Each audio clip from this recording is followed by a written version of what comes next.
एक आदमी रेस्तरां में खाना खा रहा था जब उसने अचानक कुछ अजीब महसूस किया। उसने देखा कि रेस्तरां के चारों ओर पुलिस का घेरा बन चुका है। उसने तुरंत चारों ओर नजर दौड़ाई। वहां सिर्फ कुछ बुजुर्ग लोग और दो शरारती बच्चे मौजूद थे। तभी उसे समझ में आ गया कि पुलिस उसी को पकड़ने आई है। वह शांतिपूर्वक टेबल पर पैसे रखता है और चुपचाप पुलिस के आने का इंतजार करने लगता है। लेकिन पुलिस को यह नहीं पता था कि यह आदमी जेसन एक रिटायर्ड स्पेशल एजेंट है जो बिना हथियार के भी उन्हें आसानी से हरा सकता है।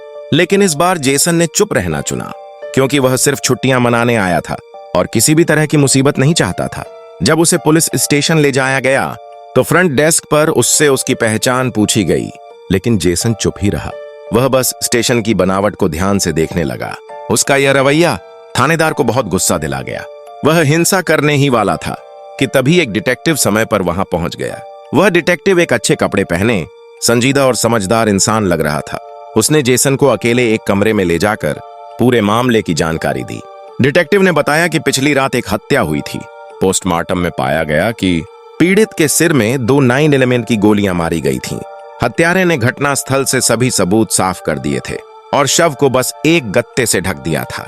सुबह किसी ने जेसन को उस जगह के पास गुजरते देखा था, इसलिए पुलिस ने उसे गिरफ्तार किया। अब तक चुप रहने वाला जेसन पहली बार बोला।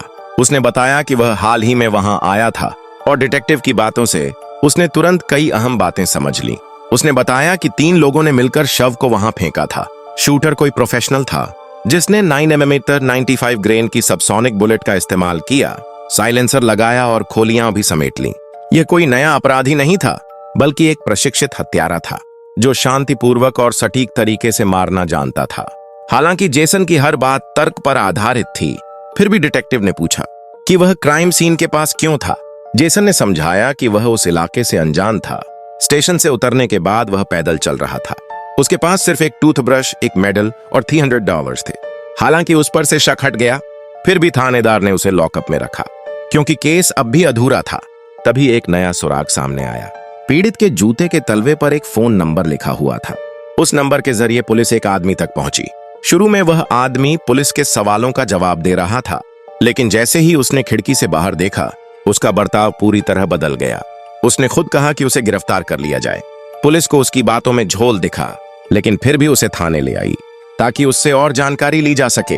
अब जबकि एक नया संदिग्ध हिरासत में था, डिटेक्टिव ने इशारा कर जेसन को रिहा कर दिया।